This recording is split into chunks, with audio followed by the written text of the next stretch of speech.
Dito sa lugar na to, yung napakarami mong nagagawang kasalanan sa baba. Sa city.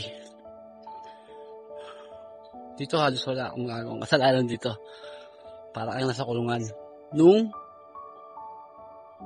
nandun ako. Kasi yung time na yun, nababasahan ko sila.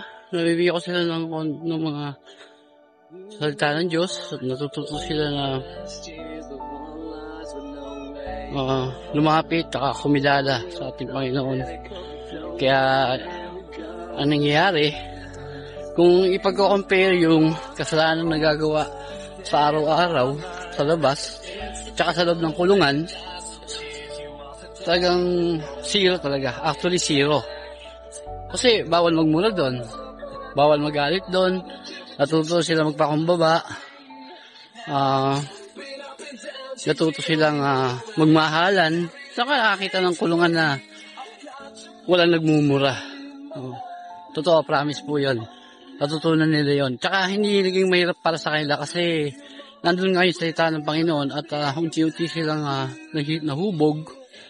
No? At natutunan nila kung paano nila mahalin ang isa't isa. So, sa pamamagitan ng ganung pangyayari, hindi nila nakikilala nila ang Panginoon at hindi sila nahihirapang sundin yung bagay na medyo may kahirapan eh. Papakumbaba, bigyan mo sa kulungan, mahirap po magpakumbaba sa kulungan. Ibang lugar po yun. Sabi nga, sa impyerno yun actually, pero sabi nga parang libingan ng mga buhay. Pero yung time na yun, talagang kumilos ang Panginoon sa kanilang mga buhay. At ang pagkakakulong ko na yun ay naging magandang pangyayari sa aking buhay na hindi ko rin nga maipaliwanag. Pero siyempre, ang Panginoon ang kumilos at nahikayat ko sila na makinig ng salita ng Diyos, magkaroon ng gawain every other day. Actually, 2.5 years.